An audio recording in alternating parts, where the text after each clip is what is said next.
Friends, நம்ம இப்போ எங்கே வந்திருக்கோம்னா மலையனூருக்கு தாங்க வந்திருக்கோம். உள்ளே வந்தோடனே ஒரு குட் வைப் தாங்க கிடச்சிது. உள்ளே போனோடனே சாமிக்கு படைக்கிறதுக்கு பழம்லாம் வாங்கிட்டு சாமியை பார்க்க உள்ளே போனோம். சாமி எப்போத்துலேருந்து பார்க்கலான்னா காலையில் 5 மணிலேருந்தே சாமியை பார்க்க அலோவ் பண்ணுறாங்க. இங்கே என்ன ஸ்பெஷல்னா அமாவாசை அன்னைக்கு தாங்க ரொம்ப ஸ்பெஷல். நிற்க கூட இடம் இருக்காது, அவ்வளோ கூட்டம் இருக்கும். அதனால நாங்கள் முன்னாடியே வந்துட்டோம். கண்டினியூஸாக 3 அமாவாசை அன்னைக்கு நைட் ஸ்டே பண்ணி சாமியோட ஊஞ்சல் உற்சவத்தை பார்த்தோன்னா கல்யாணம் ஆகாதவங்களுக்கு கல்யாணம் ஆகும், குழந்தை இல்லாதவங்க குழந்தை பாக்கியம் கிடைக்கும்னு சொல்கிறாங்க.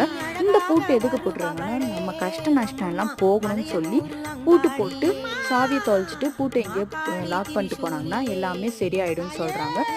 சித்தர் ஜீவ சமாதி இருக்குது, அதோட எக்ஸ்பிளனேஷன் நெக்ஸ்ட் வீடியோவில் கொடுக்குறேன். விளக்கு போடுறதுலுமே நிறைய இன்ஸ்ட்ரக்ஷன் இருந்துச்சு. 27 விளக்கு போட்டோன்னா கல்யாணம் ஆகாதவங்களுக்கு குழந்தை பாக்கியம் இல்லாதவங்களுக்கு அந்த பாக்கியம் கிடைக்கும்னு சொல்லி போட்டுருந்தாங்க. இந்த கோவிலுக்கு வந்து சாமியோட குத்து மண்ணை தடவிட்டு போனோன்னா உடம்பு சரியில்லாதவங்க கியூர் ஆகும்னு சொல்கிறாங்க.